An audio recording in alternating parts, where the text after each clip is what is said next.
Video में हम लोग को करना है क्लास 11th के लिए एनसीईआरटी मैथमेटिक्स अध्याय 2 का, जिसका नाम है संबंध और फलन, रिलेशन एंड फंक्शंस पर आधारित विविध प्रश्नावली। This is a big opportunity to learn a most important and very interesting miscellaneous exercise for class 11th NCERT mathematics. तो लेट्स स्टार्ट द वीडियो। ये क्वेश्चन नंबर 1। इस एक्सरसाइज को स्टार्ट करने से पहले बोले तो इस एक्सरसाइज के क्वेश्चन नंबर 1 को स्टार्ट करने से पहले केवल 2 टर्म्स का डिस्कशन आपके साथ मैं कर लेना चाहूँगा।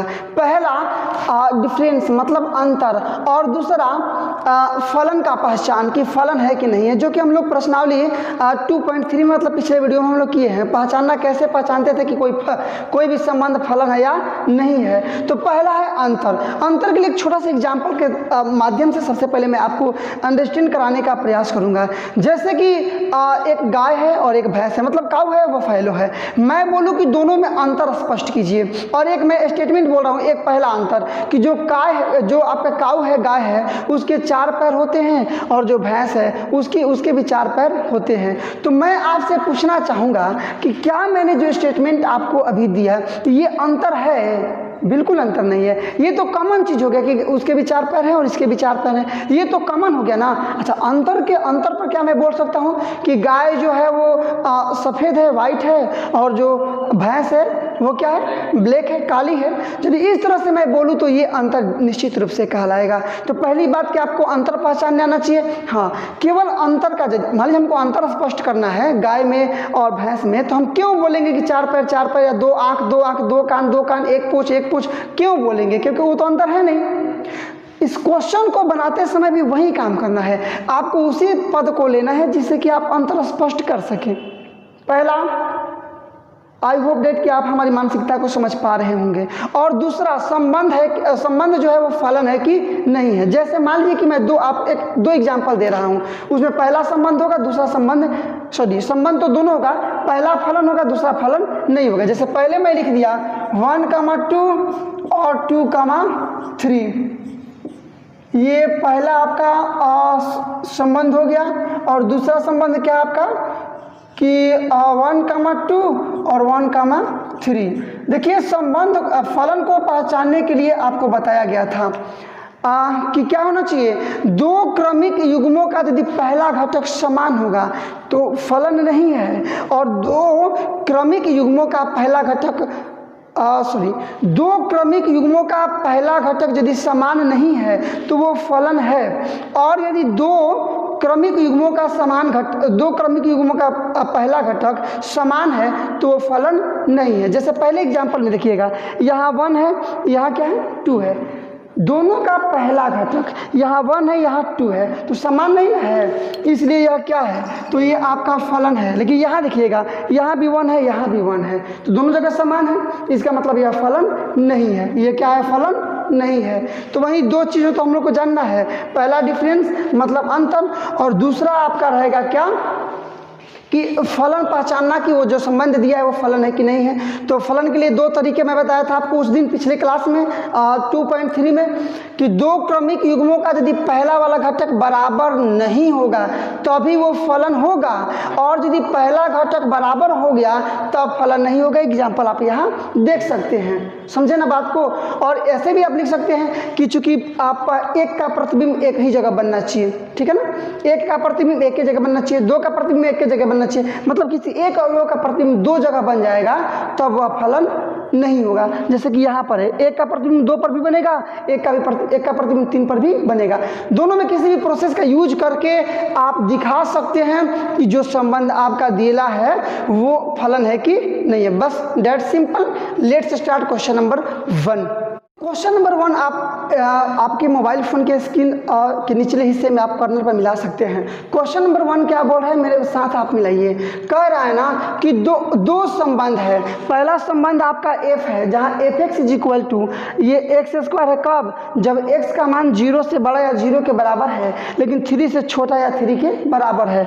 और 3x ये कब? जब x का मान 3x से बड़ा या उसके बराबर है, 3 से बड़ा या उसके बराबर है, लेकिन 10 से छोटा या उसके बराबर है। और g एक दूसरा संबंध है, g जहाँ जी एक्स बराबर है एक्स स्क्वायर, कब? जब x is greater than is equal to 0 is less than is equal to 2, मतलब एक्स का मान 0 से बड़ा या उसके बराबर है लेकिन 2 से छोटा या उसके बराबर है।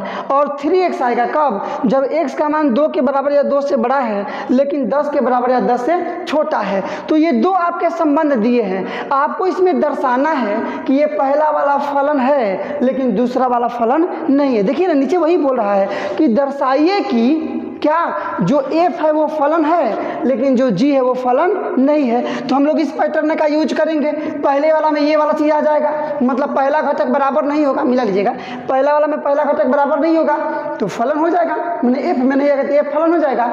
लेकिन g जब हम लोग बनाएंगे ना तो पहला घटक समान आ जाएगा, इसलिए g जो है वो फलन नहीं होगा। चलिए बना करके मैं आपको दिखाना चाहूँगा, देखिए कैसे। तो सबसे पहले देखिए x का मान 0 से बड़ा या 0 के बराबर है लेकिन 3 से छोटा या 3 के बराबर है। लेकिन हम उसी चीज़ का यूज करेंगे जिससे कि हम साबित कर पाएँ। जैसे मैंने गाय और भैंस में आपको तुलना करके दिखाया कि अंतर स्पष्ट करना है तो उसी पद को लेते हैं जिससे कि हम अंतर स्पष्ट कर सकें, डेट सिंपल। तो x का मान 3 लेना है, चूँकि ऊपर भी 3 है और नीचे वाले में भी 3 है। और यदि इस तरह का माहौल आया है, इस तरह का कोई सिचुएशन आता है तो फलन है, और सेकेंड वाला आता है तो फलन नहीं है। बनाकर आपको दिखाऊंगा मैं। अब देखिए ना कैसे, बहुत आसान है। मतलब x बराबर 3 पर x बराबर क्या 3 रख रहे हैं ना, देखिएगा f3, पहले इसका उपयोग कीजिए, इसका a बराबर 3 इसका उपयोग करेंगे ना, मतलब x स्क्वायर का मतलब क्या है, x है ना 3 का स्क्वायर मतलब 3 3 जा 9 तथा यहाँ अब इसके लिए यूज कीजिए, मतलब f3, अरे दो कंडीशन बन रहा है ना, एक ये कंडीशन एक ये कंडीशन है, यहाँ भी तो x का मान 3 के बराबर है तो इसको भी तो ले सकते हैं, मतलब 3 गुणे x मतलब क्या 3 ना, 3 3 जा 9, इसलिए f का मान निकालिएगा तो क्या आ गया, पहले में रखे हैं 3 तो प्रतिबिंब कितना आया है 9, और उसके बाद फिर रख रहे हैं 3 तो प्रतिबिंब कितना आ रहा है 9 आ रहा है ना। ये दोनों सेम चीज़ है, देखिए ना दोनों समान चीज़ है ना, दोनों तो समान चीज़ है, तो एक के बार हम 3 का मान नहीं लिख सकते हैं, बार बार लिखने से क्या फ़ायदा। समझ गए आप बात को। देखिए कैसे आया है, चूँकि दो ऑप्शंस यहाँ आपके पास बन रहे हैं, ये x 3 के बाद जब 3x के बराबर है, चाहे x का मान 3 है, यहाँ भी x का मान 3 है, दो ऑप्शंस बन रहे हैं, x स्क्वायर भी ले सकते हैं 3x भी ले सकते हैं, ठीक है ना। तो वही तो काम हमने किया है, सिंपल है। अब देखिएगा इसका 3 का प्रतिबिंब केवल 9 पर ना बन रहा है, 9 के अलावा किसी और संख्या पर तो बन नहीं रहा है। जैसे यहाँ 1 का प्रतिबिंब केवल 2 पर ना बन रहा था, यहाँ 1 का प्रतिबिंब 2 जगह बन रहा था, यहाँ तो एक ही जगह बन रहा है, इसलिए यह क्या है फलन है। लिख देंगे कि चूँकि यहाँ 3 का प्रतिबिंब केवल 9 पर बनता है इसलिए यह जो संबंध है वह फलन है, मतलब f जो है वो फलन है, हो जाएगा। लिखेंगे कि चूँकि क्या 3 का प्रतिबिंब, मिला लीजिएगा आप लोग, प्रतिबिंब बहुत आसान क्वेश्चन है जी, प्रतिबिंब केवल किस पर 9 पर बनता है या फिर है, चूँकि स्पेस नहीं बन पा रहा, ठीक है ना, इसलिए f क्या है एक फलन है, एक क्या है फलन। यही हम लोग को दर्शाना था ना, ये पहला प्रूव्ड हो गया, मतलब साबित हो गया, क्या दिक्कत है आसानी से। दूसरा वाला देख लीजिए, यहाँ जो ये g है वह फलन नहीं है, मतलब कि पहला घटक समान आएगा, एम आई राइट, नो प्रॉब्लम, पहला घटक समान आएगा। तो लीजिए ना x का मान यहाँ 2 के बराबर है, यहाँ भी x का मान 2 के बराबर है, तो x बराबर 2 पर लेते हैं, लिखेंगे यहाँ पुनः, चूँकि g बराबर ये दिया है, ये हम लोग डायरेक्टली क्वेश्चन का सॉल्यूशन बना रहे हैं, आप लोग सॉल्यूशन में इसको लिखिएगा, ये क्वेश्चन नहीं है सॉल्यूशन ही है, पुनः करके लिख लेंगे, इतना बराबर इतना, इसलिए x बराबर किस पर 2 पर रखिए, तो x का मान 2 पर 2 ऑप्शन बन रहा है ना, ये भी रखेंगे और ये भी रखेंगे, 2 बार रखिए। पहला gx क्या आ जाएगा आपका g2 ना, g2, यहाँ x के पर 2 रख रहे हैं तो ये वाला मतलब 2 का स्क्वायर मतलब 2 दूना 4, तथा दूसरा वाला भी देख लीजिए g2, जब x बराबर 2 है तो ये भी तो हो सकता है, मतलब 3x मतलब क्या, ये 2 तो 3 दूना 6, इसलिए g का मान निकलेगा, क्या निकल गया, पहले रखे हैं 2 तो मान आ गया कितना आपका 4, और उसके बाद फिर मान रखे हैं 2 तो वैल्यू कितना आ गया आपका 6। क्या समझे, देखिए ना पहला घटक समान है, g का पहला घटक, g के दो क्रमिक युग्म में इसके पहले घटक समान है, इसलिए ये आपका फलन नहीं है। तो लिखेंगे कि चूंकि यहाँ पहला घटक समान है, चाहे 2 है इसलिए यह जो संबंध है वो फलन नहीं है, अर्थात जी एक फलन नहीं है। ये भी प्रूव हो जाएगा, आपको यही साबित भी करना था। लिख देंगे कि चूंकि जी के प्रथम घटक समान है, प्रथम घटक क्या है, समान है, समान है, अतः मिला लीजिएगा, अतः जी क्या है, एक फलन नहीं है, एक फलन मिला लीजिएगा, फलन नहीं है, यही ना साबित करना था। तो ये भी आपका प्रूव्ड हो गया, वो भी काफ़ी आसानी से। तो इस प्रकार से क्वेश्चन नंबर 1 का सलूशन आपने देखा।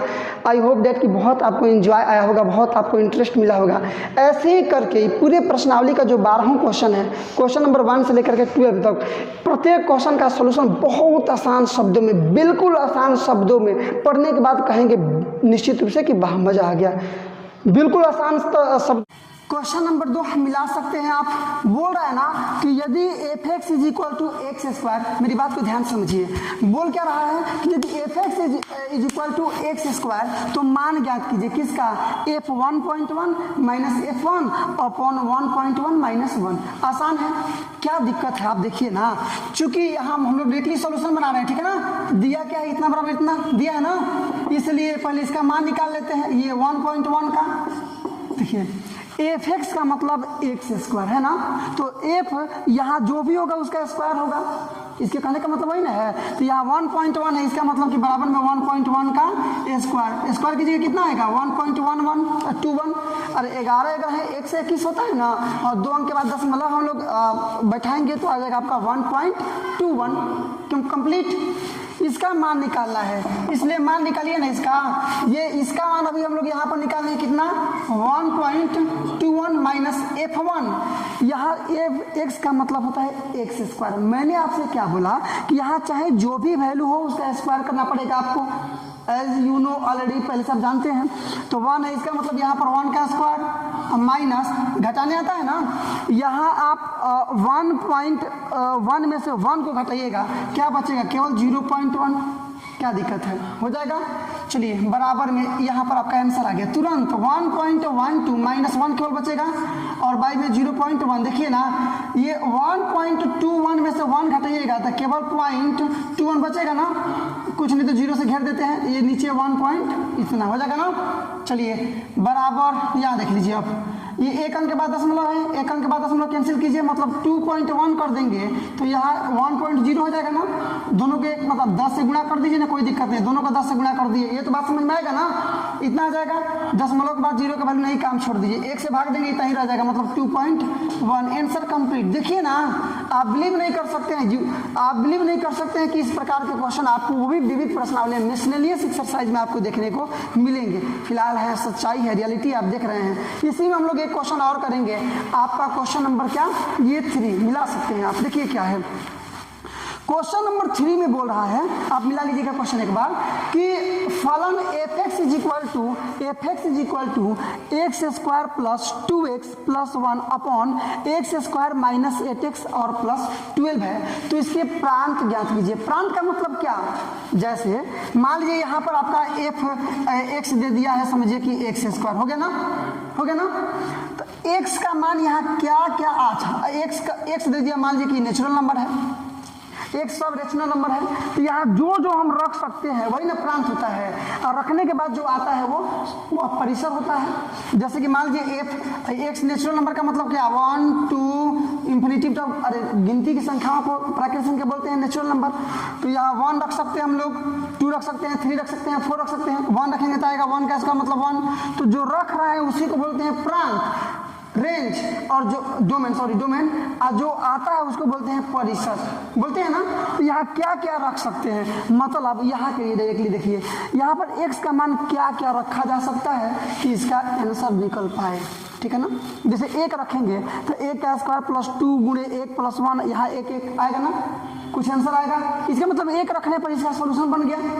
तो जिसको रखने पर ये हल हो सके तो वो सब आपका प्रांत के रूप में लिया जा सकता है। सॉल्यूशन इसका देखिए, थोड़ा सा इसको सिंपल कीजिए तो ये पूरे को हम लोग x प्लस 1 का होल स्क्वायर आराम से लिख सकते हैं। देखिए ना, a प्लस बी के होल स्क्वायर पर इसको स्टेबलाइज कीजिए, definitely you get this equation. क्या A square plus B square plus 2ab, तो ए स्क्वायर का मतलब एक्स स्क्वायर, 2ab तो 2x मतलब 2x, बी स्क्वायर मतलब 1 का स्क्वायर केवल 1।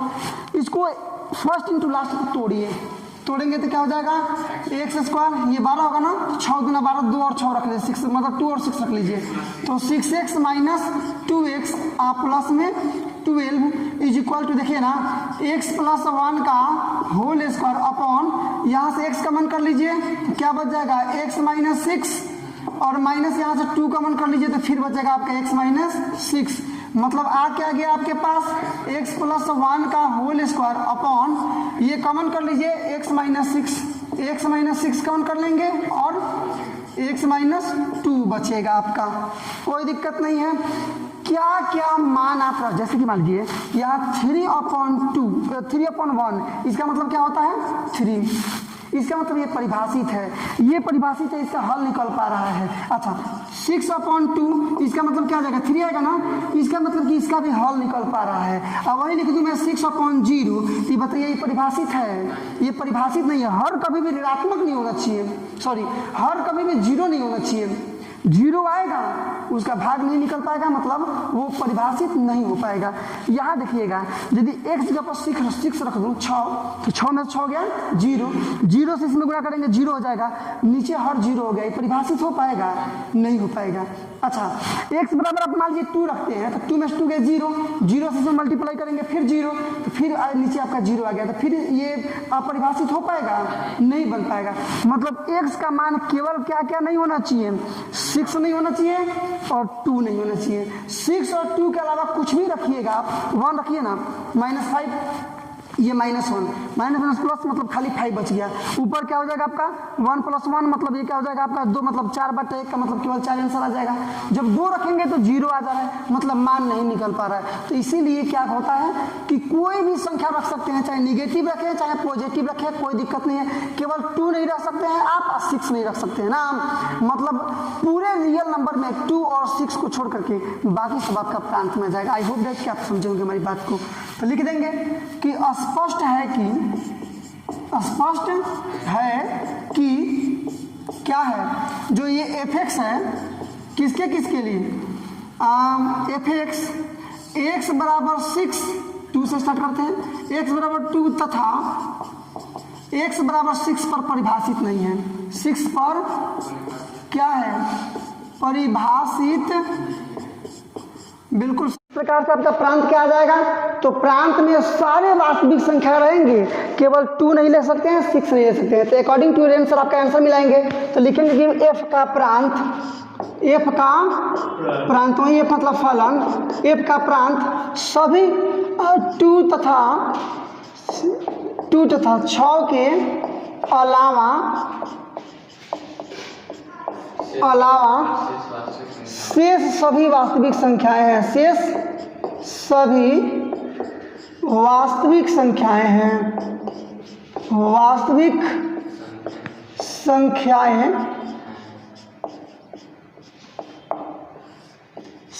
हैं। इस प्रकार से आपका आंसर आ चुका है, ठीक है ना। चाहे तो आप प्रांत ऐसे भी लिख सकते हैं,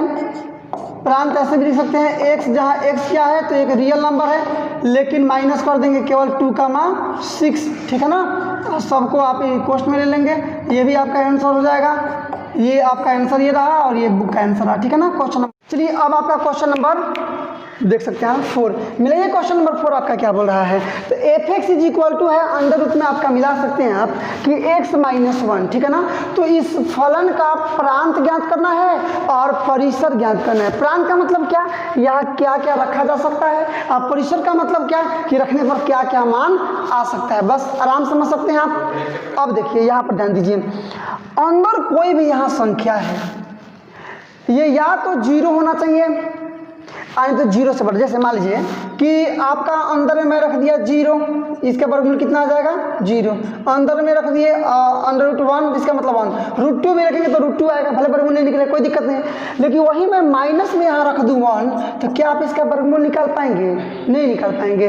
तो ये अंदर वाला जो भी यहाँ मान है, अंदर में चाहे जो भी है वो या तो 0 होना चाहिए, नहीं तो 0 से बड़ा होना चाहिए। मतलब लिखेंगे यहाँ पर कि fx के परिभाषित होने के लिए x - 1 इज इक्वल टू 0 और नहीं तो x minus 1 is greater then 0 है ना। लिखेंगे यहाँ पर कि यहाँ स्पष्ट है कि यहाँ स्पष्ट कोई दिक्कत नहीं है, यहाँ स्पष्ट है कि क्या f(x) के परिभाषित होने के लिए f(x) के इसको नहीं लिखना है आपको, परिभाषित होने के लिए परिभाषित होने के लिए क्या हो सकता है, जो x माइनस 1 है या तो 0 के बराबर होना चाहिए या 0 से बड़ा होना चाहिए। तो is greater than is equal to 0, कोई दिक्कत नहीं है। या हल कीजिए तो x is greater than is equal to, ये माइनस में हो जाएगा तो 1 हो जाएगा ना। इसका मतलब x का जो जो आप मान रख सकते हैं वही ना होता है आपका प्रांत, और जो जो आता है वो है परिसर। तो x का मान जो है वो 1 के बराबर रख सकते हैं, यानी तो 1 से बड़ा रख सकते हैं। इसलिए प्रांत आपका निकल गया, तुरंत निकल गया प्रांत बराबर। या तो आप सबसे कम 1 रख सकते हैं, नहीं तो 1 से बड़ा रख सकते हैं। 1 से बड़ा मतलब कितने तक, तो कितना तक मतलब हमको कम पता ही नहीं है, तो इन्फिनिटिव तक। ये 1 के लिए बड़ा कॉस्ट का यूज करेंगे, इन्फिनिटिव के लिए छोटा कॉस्ट का यूज करेंगे। आप पिछले ही वीडियो में इस चीज़ को सीख चुके हैं। ये पहला आंसर हो गया आपका। इसके बाद से परिसर देखिए ना क्या क्या आ जाएगा। सबसे पहले 1 रखेंगे, 1 यहाँ रखिएगा तो 1 में से 1 गया 0 आएगा ना। 2 रखिएगा तो 2 में से 1 गया 1 का वर्गमूल केवल 1। तो या तो सबसे कम 0 आ रहा है 1 रखने पर, या 1 से बड़ा आ रहा है। तो बड़ा मतलब कहाँ तक आएगा, फिर इन्फिनिटिव तक। तो 0 से लेकर के इन्फिनिटिव तक। तो लिख लेंगे क्या, तथा परिसर बराबर कहाँ से कहाँ तक, तो 0 से इन्फिनिटी तक, इधर बड़ा कोष्ट और इन्फिनिटिव के लिए छोटा कोष्ट। ये भी आपका answer complete. Question number 4 complete. अब हम लोग देखेंगे इसी प्रकार से बहुत मजेदार क्वेश्चन। मेरे साथ अंत तक बने रहिए मेरे साथ, तभी जाकर के आप पूरे प्रश्नावली का मैचोड़ और वाकई में आप अध्ययन कर पाएंगे। Let's start question number 5। Question number 7 बहुत मजेदार क्वेश्चन आपके सामने खुल चुका है। आप इसके सॉल्यूशन को जरूर जानें। और क्वेश्चन नंबर 4 के जैसे ही यहाँ भी आपको वही करना है, फाइंड द वैल्यू। मतलब आपको यहाँ भी ज्ञात करना है क्या, प्रांत और परिसर। प्रांत का मतलब x का क्या क्या मान रखा जा सकता है, और परिसर का मतलब रखने पर क्या क्या आएगा। आंसर देखिए ना, मौखिक रूप से आंसर देख लीजिए क्या क्या रख सकते हैं। 0 रखेंगे खाली -1 होगा, मान तो निकलेगा ना। 1 रखेंगे 1 में से 1 गया 0, वैल्यू तो निकलेगा ना, मॉड में से निकलेगा तो केवल 0। हाँ, -2 रखेंगे तो -2 -1 -3 बाहर निकल केवल 3। केवल 2 रखेंगे 2 में से 1 गया 1 बाहर। मतलब x का मान कुछ भी रखें आप, कुछ भी 1 करोड़ 2 करोड़ खरब अरब जो भी रखें आप, x का मान कुछ भी रख रहे हैं तो मान निकल रहा है ना। इसका मतलब ना कि कोई भी वास्तविक संख्या निकाल आप रखिएगा तो इसका मान निकलेगा ही निकलेगा। इसलिए प्रांत बराबर क्या आ गया आपका, तो प्रांत बराबर आ गया केवल r, मतलब वास्तविक संख्या कुछ भी रख सकते हैं आप परिसर। तो देखिए ना 0 रखेंगे, 0 यहाँ रखिएगा आप, क्या आएगा 0 रखेंगे तो -1 केवल बचेगा। मॉड में से कोई भी संख्या निकलती है तो निगेटिव भी होगा तो पॉजिटिव भी बन के बाहर निकलेगा, केवल 1 बाहर निकलेगा।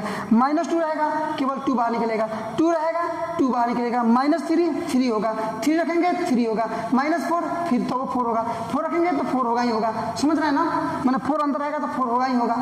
इसका मतलब कि जो निकल रहा है ना वो हमेशा धनात्मक संख्या निकल रहा है, मतलब अऋणोत्तर संख्या, मतलब केवल ऋणात्मक संख्याओं को छोड़कर बाकी सब प्राप्त हो रहा है ना। इसलिए आपका प्रांत हो जाएगा रियल नंबर, आप परिसर हो जाएगा केवल ऋणात्मक संख्याओं को छोड़कर बाकी सब।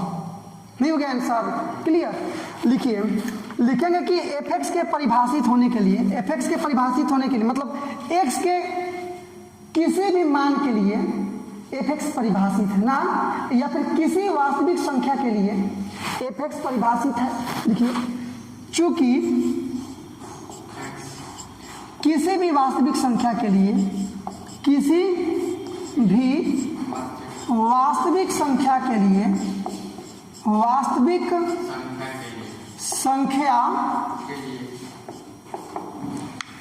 संख्या मतलब पोस्ट में कैपिटल आर कर दे रहे हैं, के लिए क्या है, तो आपका जो f(x) है परिभाषित है ना, मतलब मान निकल रहा है। परिभाषित का मतलब वही हुआ, परिभाषित है। इसलिए पहले आपका प्रांत रहेगा, मतलब आपका डोमेन आ जाएगा, क्या हो जाएगा r केवल। Answer complete. आपका आपका प्रांत। अब देख लीजिए परिसर। परिसर का मतलब मैंने क्या बोला कि केवल ऋणात्मक संख्याओं को छोड़कर बाकी सब। तो ऋणात्मक संख्याओं को छोड़कर जो संख्याएं थी उनको बोलते हैं ऋणोत्तर संख्या। तो ऋणोत्तर वास्तविक संख्या है, मतलब नॉन जीरो रियल नंबर्स, ठीक है ना। क्या बोल देंगे, नॉन निगेटिव रियल नंबर्स। तो लिख देंगे ऋणोत्तर वास्तविक संख्या। अब देखिए ऋणोत्तर का मतलब ये मत समझिए कि ऋणात्मक संख्या है। ऋणोत्तर का मतलब होता है कि ऋणात्मक संख्याओं को छोड़कर बाकी सब, मतलब इसको इंग्लिश में बोलते हैं non negative numbers. Negative number real numbers वास्तविक संख्या है। तो रियल नंबर्स आपका आंसर हुआ कंप्लीट क्वेश्चन नंबर 5 का। आप देखिए 6 ऊपर से। चलिए तो मिलाइए आप क्वेश्चन नंबर 6 मिला सकते हैं। नीचे आपका क्वेश्चन नंबर 6 दिखाई दे रहा है। यहाँ क्या करना है कि एफ जो है ना आपका x, upon 1 plus x square. यहाँ जो x है ना वो क्या है, रियल नंबर है, वास्तविक संख्या है। मतलब जीरो भी हो सकता है, पॉजिटिव भी हो सकता है, निगेटिव भी हो सकता है, ठीक है ना। r में rx फलन है, मतलब ना कि जो प्रांत है वो भी r है, जो परिसर है वो भी r है। तो परिसर ज्ञात कीजिए, परिसर कितना होगा। मतलब r, ये r का मतलब आप देखिए ना, यहाँ समझ लीजिए r का मतलब क्या, जीरो भी हो सकता है, 1 हो सकता है, 2 हो सकता है, 3 हो सकता है, डॉट डॉट डॉट। इधर क्या, इधर देखिए ना -1 हो सकता है, -2 हो सकता है। आर का मतलब यही ना। तो जो यहाँ x है ये एकदम कन्फर्म है कि रियल नंबर है। तो रियल नंबर्स को रखने पर क्या क्या मान आ सकते हैं, जो मान आता है रखने पर वही तो परिसर हुआ। तो इनका मान यहाँ रखूँ हम लोग रखें तो क्या कौन कौन से वैल्यूज आ सकते हैं, वही होंगे आपके परिसर। रख के चेक कीजिए, क्या दिक्कत है, रख के चेक कर लेंगे।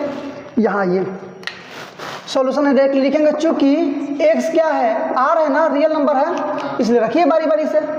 इसलिए ये f बराबर, पहले 0 रखिए ना, 0, तो 0 यहाँ रखिएगा, 0 कमा, ये देखिए ना 0 का स्क्वायर मतलब 0, अब बट्टा में ये मतलब 0 + 1 मतलब केवल 1। तो 0 जब ऊपर हो गया इसका मतलब वो 0 ही आएगा, नीचे आपको हल करने की कोई आवश्यकता नहीं है। प्लस में 1 रखिएगा, +1 रखिए ना, तो 1 रखिएगा तो यहाँ 1, अब थोड़ा हल करने आना चाहिए।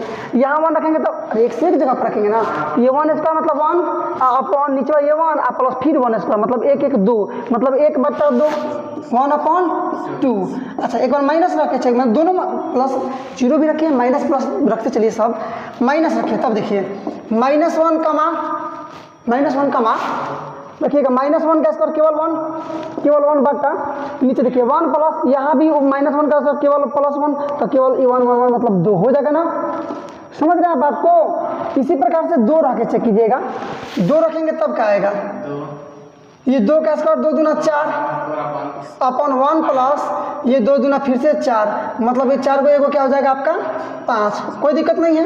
अब -2 रख लीजिए एक बार, तो -2 अपॉन फिर वही आएगा, मिला के देखिए ना 4/5, मतलब ऐसे ही डॉट डॉट डॉट आते जा रहा है। क्लोज कर लीजिए, इधर क्लोज कर लीजिए। यहाँ स्पष्ट कीजिए क्या क्या 0 आ रहा है, 1/2 आ रहा है, 1/2 आ रहा है, 4/5 आ रहा है, 4/5 आ रहा है। समझ रहे हैं ना, मतलब 0 आ रहा है एंड 0 से बड़ा आ रहा है, लेकिन देखिए ना 1 से कम है। 1/2 का मतलब आधा, 4/2 का 5 का मतलब 0.8 होगा ना, मतलब 1 से कम आ रहा है।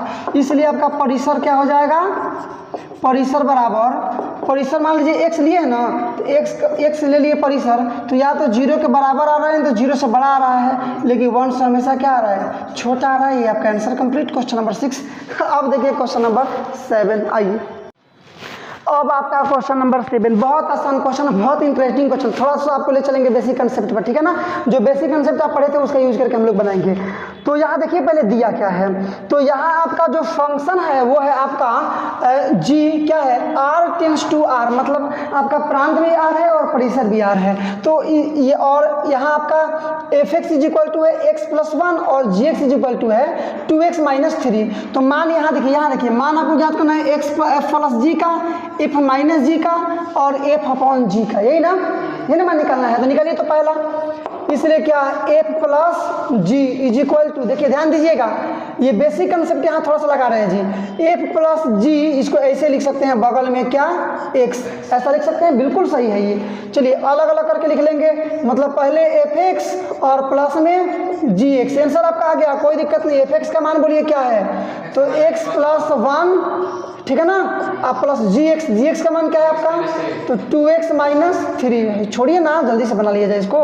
बराबर क्या हो गया आपका, x और 2x जोड़ेंगे तो 3x, अब 1 में से 3 घटेगा तो माइनस में 2, पहला आंसर कंप्लीट। दूसरा क्या आपका मिलाइए, f माइनस जी, इसको भी ऐसे लिख सकते हैं कि f माइनस जी और इंटू में आपका x, अलग अलग कर लीजिए, एफ एक्स माइनस में जी एक्स, कोई दिक्कत नहीं है। एफ एक्स का मान बोलिए तो x प्लस 1 माइनस जी एक्स का 2x माइनस 3। चलिए यही मान निकालिए ना यहीं पर। ये जब आप यहाँ कोष्ठ खत्म करेंगे तो ये 2x हो जाएगा माइनस में, ये हो जाएगा आपका प्लस में, कोई दिक्कत, चूंकि इतना ही हम लोग इसका सॉल्यूशन हम लोग को निकाल लेना है, कोई दिक्कत नहीं है। चलिए देखिए आ क्या गया आपके पास, x में से 2x घटेगा तो माइनस x, 1 और 3 को जोड़िएगा तो प्लस में 4, मिला लीजिएगा, ये आपका आंसर कंप्लीट। तथा लास्ट में आपका एक चीज और पूछ रहा है बाबू कि एफ और अपॉन में जी होगा ना, इसको भी वैसे ही बना दिया जाएगा कि एफ अपॉन जी इंटू में एक्स। लेकिन एक चीज ध्यान दीजिएगा, कभी भी बट्टा वाला हम लोग लिखते हैं, समझ लीजिए परिमेय संख्या की डिफिनेशन क्या है, वैसी संख्या जिसे p बट्टा क्यू के रूप में लिखा जा सकता है, लेकिन q का मान 0 नहीं होना चाहिए, मतलब नीचे वाला 0 नहीं होना चाहिए, इस चीज पर ध्यान दीजिएगा आप। अलग अलग करके लिखिए इसको, एफ एक्स अपॉन में जी एक्स, लेकिन जी एक्स का जो मान है ना वह इज नॉट इक्वल टू 0, यही है, बहुत विशेष ध्यान दीजिएगा इस पर। वैल्यू बोलिए एफ एक्स का वैल्यू क्या है आपका, एक्स प्लस 1 अपॉन जी एक्स का वैल्यू बोलिए 2x माइनस 3, 2x माइनस 3 कमा जी एक्स का मतलब 2x माइनस 3 और इज नॉट इक्वल टू 0, कोई दिक्कत नहीं है। आइए आंसर आ गया आपका, सॉरी बराबर लिखेंगे ना, बराबर इसको बोलिए तो x प्लस 1 अपॉन ये 2x माइनस में 3 कमा x का मान निकालिएगा तो x is not equal to, ये 3 इधर माइनस में इधर जाएगा तो प्लस में, ये 2 इधर गुना में इधर जाएगा तो भाग में, मतलब आ गया आपका क्या मतलब f अपॉन जी वाला x plus 1 upon 2x minus 3 और x is not equal to होना चाहिए क्या 3/2। ये आंसर आपका कंप्लीट। इसी के साथ क्वेश्चन नंबर जो आपका क्या था से आप बनाइएगा क्वेश्चन नंबर 8, हमको फॉलो कीजिए, देखिए ध्यान से। क्वेश्चन नंबर हम लोग क्या करने जा रहे हैं 8, वही है, देखिए कैसे क्वेश्चन है आपका। यहाँ f बराबर आपका दे दिया है, मिलाइए 1 कमा 1 कमा 2 कमा 3 कमा 0 कमा माइनस 1 कमा माइनस 1 कमा 3, जहाँ जेड से जेड, ठीक है ना, -1 कमा -3 है। अब यहाँ देखिए थोड़ा मिला लीजिएगा यहाँ पर, अब देखिए ध्यान दीजिएगा, जेड से जेड का मतलब हुआ ना कि प्रांत भी जेड है और परिसर भी जेड है, ठीक है ना। तो ए और बी का मान आपको यहाँ ज्ञात करना है, मतलब एफ एक्स बराबर आपका है एक्स प्लस बी, ए और बी का वैल्यू आपको यहाँ क्या करना है, फाइंड करना है, जबकि ए और बी दोनों पूर्णांक है। पूर्णांक का मतलब 0 भी हो सकता है, पॉजिटिव भी हो सकता है, निगेटिव भी हो सकता है, कोई दिक्कत नहीं है। जब मान रखेंगे x की जगह पर 1 तो आएगा 1, जब मान रखेंगे 2 तो मान आएगा आपका 3, जब रखेंगे 0 तो आएगा -1, कोई दिक्कत नहीं है।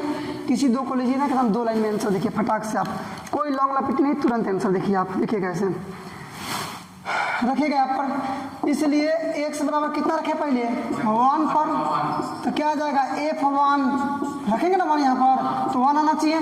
अरे x जगह पर 1 रखेंगे प्रांत तो परिसर भी 1 आ रहा है, या रखिए ना एफ एक्स बराबर ये है ना, रखिए मतलब a गुणे x का मतलब 1, अरे एफ एक्स का मतलब x प्लस बी, तो x की जगह पर ना लिखना है आपको यहाँ पर x जगह पर 1 प्लस में b बराबर 1, या क्या आ गया आपका a प्लस बी बराबर 1, इक्वेशन आपका फर्स्ट। पुनः एक कोई और ले लीजिए, अगेन ऐसे भी लिख सकते हैं आप, कोई एक और ले लीजिए, या तो 2 ले लीजिए, तब 3 बराबर में 3 आएगा, तो 0 ले लेते हैं, चूंकि आसान होगा, 0 ले तुरंत आंसर आ जाएगा, तो ले लेते हैं फिर से x बराबर 0 पर f0 बराबर क्या आएगा -1, या रखिए तो तीन आपका है, मतलब a into 0 plus b is equal to -1, या गुणा करेंगे केवल 0 हो जाएगा, मतलब केवल b बराबर -1। अब b के मान को समीकरण फर्स्ट में रख दीजिएगा तो a का मान नहीं निकल जाएगा, तो लिखेंगे b के मान को समीकरण फर्स्ट में रखने पर रखिए, इसलिए b के मान को समीकरण किसमें फर्स्ट में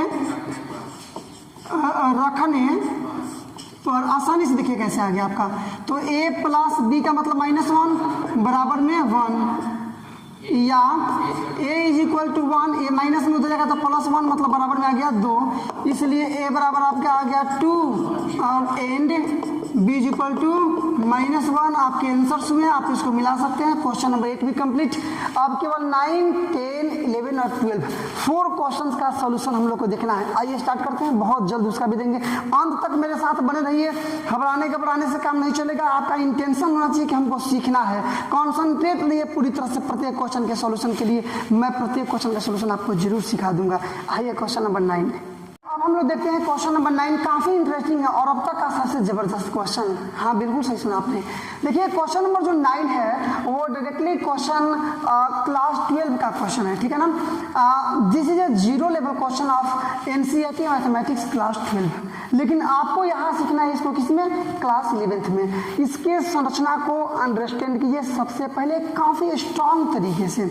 बोल क्या रही है देखिए, तो सबसे पहले सोल्यूशन हम लोग ये मतलब यहाँ दिया है कि आर जो है ना, मतलब जो रिलेशन है, संबंध है, वह ए कमा ए, जहाँ ए और बी दोनों नेचुरल नंबर है। मतलब क्या, गिनती की संख्याओं को नेचुरल नंबर बोलते हैं। Counting number is called natural number, 1 2 3 4 dot infinity तक, और ए बराबर है बी स्क्वायर। तो आपको बताना है कि क्या ये निम्नलिखित कथन सत्य है कि नहीं। यदि सत्य है तो बोलना है हाँ सत्य है, असत्य नहीं है तो असत्य नहीं बोलना है, केवल बोलना है कि सत्य नहीं है। मतलब हाँ या ना में आपको आंसर देना है। समझ रहे हैं आप हमारी बात को? समझिए यहाँ पर पहला क्या है, ए कामा ए, ये एलिमेंट्स है, मतलब बिलोंग टू आर, मतलब ए का आर मतलब रियल नंबर है। सभी जहाँ ए क्या है, नेचुरल नंबर है। देखिए दोनों चीज पर आपको ध्यान देना है, एक तो यहाँ भी ध्यान देना है आपको, और दूसरा यहाँ भी देना है कि ए बराबर होना चाहिए क्या, बी स्क्वायर। दोनों चीज पर ध्यान होना चाहिए, मतलब बी का स्क्वायर करने पर ए के मान के बराबर आना चाहिए, ठीक है ना। ये हम लोग डायरेक्टली सॉल्यूशन बना रहे थे, क्वेश्चन इसको अलग लिख दिए हैं क्योंकि यहाँ केवल आपको सॉल्यूशन में दिखाऊंगा। तो देखिएगा पहला क्या है आपका कि ए कामा ए, ठीक है ना। एलिमेंट्स क्या है आपका, डायरेक्टली देखिए ना, सॉल्यूशन डायरेक्टली देखिएगा। कोई भी एक एग्जांपल ले लीजिए, जैसे ले लेते हैं कि यदि पहले के लिए ना 2,2 ये बिलोंग टू आर, मतलब 2 और 2 दोनों आर में है ना, दोनों मतलब रियल नंबर है ना, तो ये तो हो जा रहा है आपका, मतलब नेचुरल नंबर भी रियल नंबर है। लेकिन आप देखिएगा ये वाला पूरा हो रहा है। एक हमको देखिए, आप चाहें तो 3,3 भी ले सकते हैं, 4,4 भी ले सकते हैं, 5,5 भी ले सकते हैं। तो पहला तो हम इसके अकॉर्डिंग कोई एग्जाम्पल एक लिए हैं छोटा सा, लेकिन ये भी तो फॉलो होना चाहिए ना, तो ये तो हम ले लिए। लेकिन आप देखिएगा कि क्या ये ऊपर वाला फॉलो हो रहा है, मतलब ये वाला, ये ए का मान है, ये बी का मान है, भले ए लिखा है लेकिन यहाँ पर आइएगा तो ए का मान ए है, बी का भी मान ए है, इसका मतलब यही हुआ। तो क्या ये 2 स्क्वायर के बराबर है, दोनों के मतलब ये जो पहला वाला मान है वो दूसरे वाले मान के स्क्वायर के बराबर होना चाहिए। तो क्या ये दोनों बराबर आएगा, नहीं आएगा ना, इसलिए यह कथन क्या है, सही नहीं है। असत्य नहीं लिखिएगा, सही नहीं है, क्योंकि केवल सत्य की बात किया, सत्य और शब्द का उपयोग ही नहीं किया इसमें। तो लिखेंगे इसलिए यह कथन क्या है, सही नहीं है। आंसर केवल नहीं दिया होगा, आप मिला लीजिएगा, कोई दिक्कत नहीं है। नंबर 2 देखिए इसका, ए कामा बी आर है, नंबर है। कोई भी एक एग्जांपल लेकर देख लीजिए, लेकिन हाँ ये भी होना चाहिए, मतलब जो ए का है ना वो बी के स्क्वायर के बराबर होना चाहिए। एक ले लीजिए, तो ले लेते हैं कि यदि ले लेते हैं हम यहाँ पर 9,3 ले लिए। आप कुछ भी ले सकते हैं, आपको मन करे तो आप 4,2 भी ले सकते हैं। मतलब पहलका वाला का जो है ना मान वो दूसरे वाला के स्क्वायर के बराबर होना चाहिए। तो पहला वाला जो 2 4 है वो 2 के स्क्वायर के बराबर है ना। चाहे 9 आप 3 ले लेंगे तब 3 का स्क्वायर मतलब 9, या 4 और 16 ले लेंगे तब भी हो जाएगा, है ना। यदि इतना बराबर इतना तो क्या है 4 बराबर 2 का स्क्वायर है ना। अरे है ना जी, दोनों को फॉलो करवाना है ना हमको। लेकिन ये क्या कह रहा है कि a का b यदि रियल नंबर है तो b का a भी रियल नंबर, मतलब उल्टा भी। तो देखिएगा उल्टा कीजिएगा, 2,4 ये ले लेंगे तो स्क्वायर के बराबर होगा नहीं होगा ना, मतलब ये बराबर नहीं होगा। एक आपने पूरा कराया तो दूसरा वाला आपका पूरा नहीं हुआ, इसका मतलब कि यह भी कथन क्या है, असत्य है, मतलब सत्य नहीं है। तो लिख लेंगे क्या, अतः यह कथन सही नहीं है, यह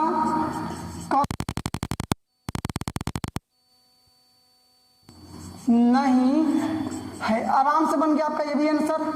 पहला ये आंसर हो गया, नहीं आंसर दिया होगा मिला लीजिएगा, ये आपका आंसर होगा, नहीं आंसर दिया होगा। अब नंबर 3 और इसका नंबर लास्ट मिलाइएगा।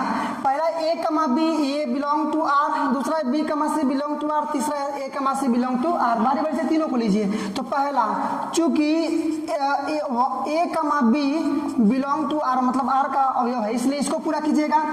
तो क्या हो जाएगा, इसलिए a बराबर b स्क्वायर होना चाहिए ना जी। पहला तो वही ना बोल रहा है a, b हो तो a बराबर b स्क्वायर होना चाहिए ना।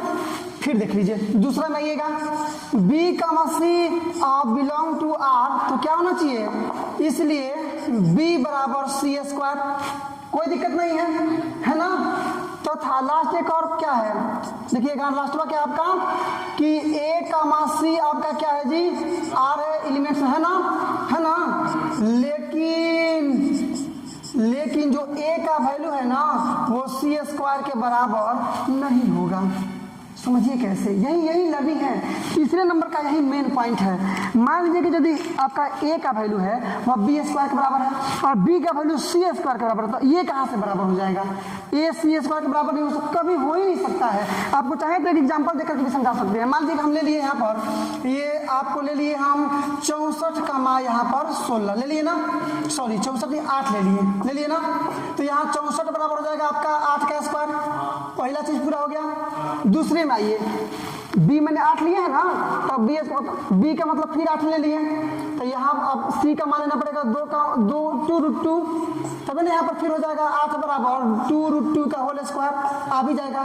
तो ये कहाँ से बन पाएगा, क्या 64 आइए 2√2 इसको एक में आप ले सकते हैं, मतलब 64 बराबर 2√2 का स्क्वायर करने पर इसके बराबर आएगा, बिल्कुल नहीं आएगा, कभी आ ही नहीं सकता है। तो पहला 64 8 लिए तो 8 का स्क्वायर मतलब 64, दूसरा हम लोग तब 8 से स्टार्ट किए, क्या कि देखिए ना a का b है तो दूसरा b का c है, मतलब 20 से स्टार्ट किया है तो 20 से स्टार्ट किए हैं, आ गया। लेकिन तीसरा वाला कहाँ पूरा हो रहा है, ये 64 और 2√2 कहाँ पूरा होता है, नहीं हो पाएगा ना, हो ही नहीं पाएगा।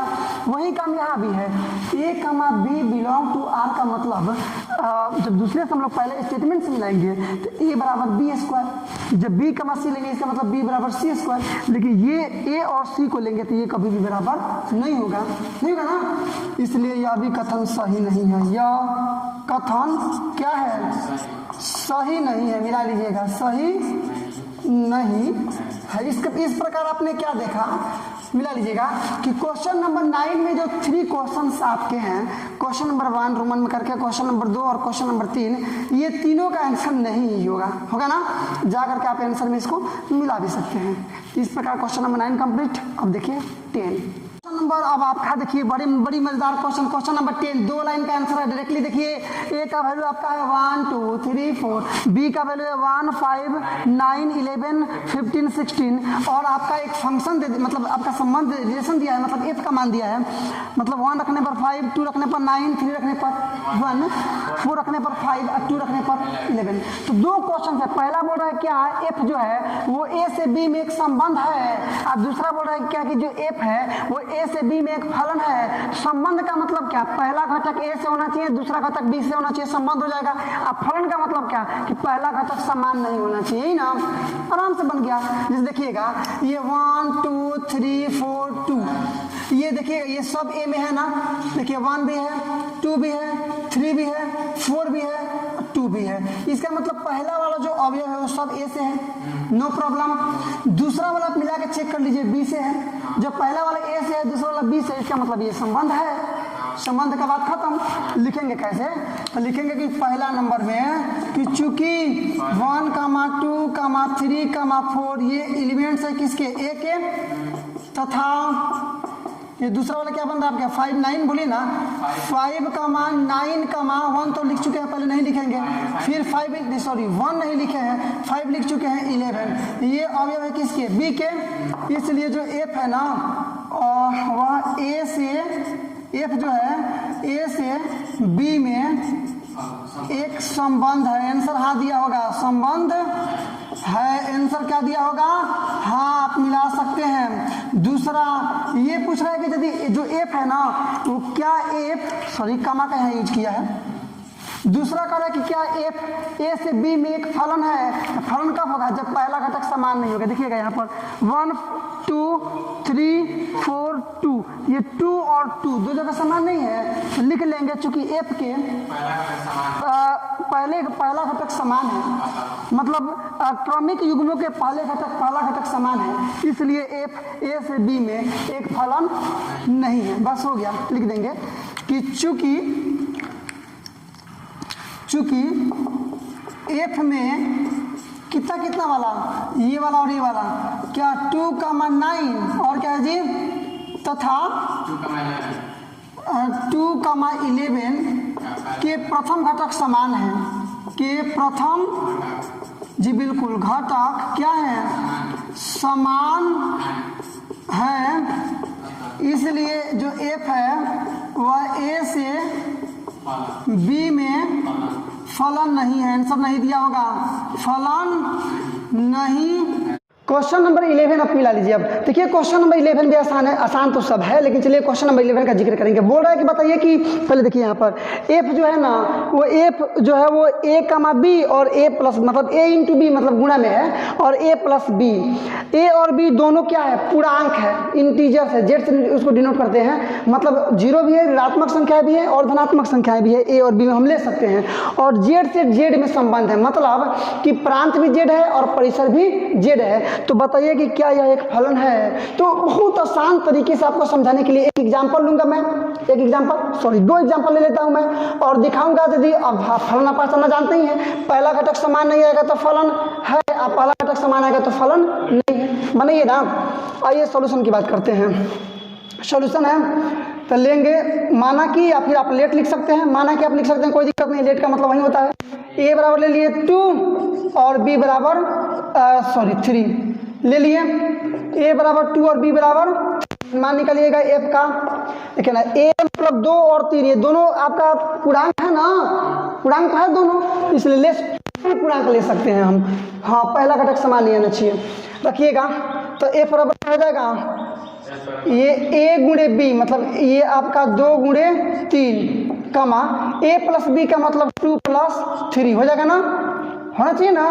बस क्लोज कीजिए, ये तो मतलब कि दोनों जेड है कहने का इसका मतलब है। तो जेड तो हम मतलब पूर्णांक है, तो 2 भी पूर्णांक है 3 भी पूर्णांक है, तो वही लिए है बराबर। देखिए ना ये क्या हो जाएगा आपका, ये हो जाएगा आपका 6 और ये क्या हो जाएगा आपका 5। पहला आया आपका, पहला आया ना, तथा एक और मान लीजिए a बराबर -2 और b बराबर तथा b बराबर -3 पूर्णांक है, ले सकते हैं अलग अलग मान लिए, ये भी दोनों पूर्णांक ही हैं, इंटीजर्स है दोनों, तो इसलिए f बराबर निकालिए क्या हो जाएगा आपका,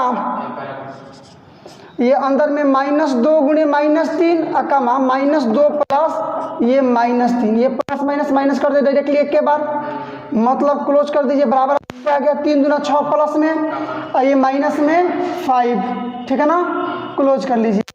दोनों को एक में मिलाकर हम लोग लिख देंगे, कोई दिक्कत नहीं है। आप हमारी मानसिकता को समझ पा रहे हैं, आई होप। चलिए आइए, तो इसलिए हम लोग क्या कर लेंगे, दोनों को एक में मिला लेंगे कि f बराबर क्या हो गया आपका 6,5 और कमा में 6,-5, कोई प्रॉब्लम नहीं। क्लोज। अब आपको पता करना है डियर कि यह फलन है कि नहीं है। तो पहला घटक यदि समान नहीं आएगा फलन है, जहाँ पहला घटक समान आया फलन बिल्कुल नहीं है। तो मिलाइए ना, पहला घटक समान नहीं हो गया, 6 6 है, इसलिए फलन नहीं है। लिख देंगे कि चूंकि क्या f के प्रथम घटक समान है, चूंकि f के क्या है जी प्रथम घटक समान है, अतः f एक क्या है फलन नहीं है। Answer complete. Question number 11। अब देखिए क्वेश्चन नंबर 12 और इस मिसलेनियस एक्सरसाइज का सबसे लास्ट क्वेश्चन, बड़ी मजेदार क्वेश्चन, तुरंत उसका आंसर दूंगा जबरदस्त ढंग से। आइए क्वेश्चन नंबर 12। क्वेश्चन नंबर 12 आसान क्वेश्चन, बस कुछ मिनटों का। देखिए कैसे बोल रहा है ना, यहाँ आपको पहले एक चीज़ अपने माइंड में आप कॉन्सेंट्रेट कर लीजिए मेरी बात को। आपको परिसर ज्ञात करना। परिसर का मतलब क्या, जो आता है रखने पर, वही ना। क्वेश्चन क्या बोल रहा है, ए बराबर आपका है 9 10 11 12 एंड 13, और जो आपका फंक्शन है ना, संबंध जो है आपका फलन है, सॉरी संबंध है, वो ए टेंस टू एन है, मतलब ए रखा है, समझे ना। F n is equal to n. N क्या है, एन का महत्तम अभाज्य गुणन, मतलब एन का मान जो ए है वो ए बराबर क्या है एन है, और एफ एन बराबर ही एन का महत्तम अभाज्य गुणन है, मतलब ए का जो वैल्यू है वह सब एन है। तो एन बराबर 9 रखेंगे, एन बराबर 10 रखेंगे, एन बराबर 11 रखेंगे, एन बराबर 12 रखेंगे, एन बराबर 13 रखेंगे, और इनका महत्तम अभाज्य गुणन इधर लिखेंगे। जो महत्तम अभाज्य गुणन आएगा वही हो जाएगा आपका परिसर, आसानी से, कोई दिक्कत नहीं है। चलिए सबसे पहले n का मान क्या रखेंगे हम लोग 9। तो लिखेंगे कि जब n इज इक्वल टू 9 तब किसका, इसी का ना n का महत्तम अभाज्य गुणन। तो n का मतलब क्या है, n बराबर 9 ना, तो 9 का महत्तम अभाज्य गुणन, महत्तम अभाज्य गुणन इज इक्वल टू, देखिएगा ये 9 है ना, 9 का अभाज्य गुणनखंड निकालिए तो 3, मतलब 9 को हम लोग लिख सकते हैं 3, मन कर तो 1 भी लिख सकते हैं। अब महत्तम मतलब सबसे अधिक, तो 1, 3 में सबसे अधिक क्या है 3 है, तो बराबर क्या हो जाएगा आपका 3। ऐसे ही करके बाकी जो संख्याएं हैं उनका भी महत्तम अभाज्य गुणन निकालेंगे जो सबसे अधिक होगा। अब वही परिसर आपका लाइन क्लियर हो रहा है। लिखेंगे कि जब n बराबर क्या 10 रखे ना 10, तब 10 का महत्तम अभाज्य गुणन बराबर 10 को तोड़ सकते हैं आप, ये आपका 2 से 5 बार में महत्तम क्या है 5 है ना, अरे 2 भी है अभाज्य गुणन, 5 भी है अभाज्य गुणन, लेकिन महत्तम क्या है मतलब अधिकतम क्या है 5 है। चलिए आइए कमा करके लिखते हैं। जब n इज इक्वल टू 11 तब 11 का महत्तम अभाज्य गुणन, 11 का तो 11 ही होगा, किसी संख्या से कटता उठता नहीं है। 12 पर आइए, लिखेंगे कि जब n बराबर क्या 12 तब 12